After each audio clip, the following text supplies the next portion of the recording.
रोहन की अलार्म घड़ी रोज सुबह 7 बजे बजती थी, लेकिन एक दिन उसने अलार्म बंद किया तो घड़ी बोली, भाई सिर्फ मुझे बंद मत करो, मुझे नाश्ता भी दो। रोहन चौंका।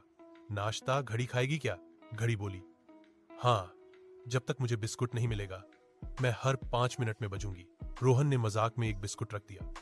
घड़ी क्रंच क्रंच करके खा गई और बोली, धन्यवाद, अब सोते रहो। उस दिन रोहन क्लास मिस कर गया और सबने उसका नया नाम रख दिया, बिस्कुट वाली घड़ी का मालिक।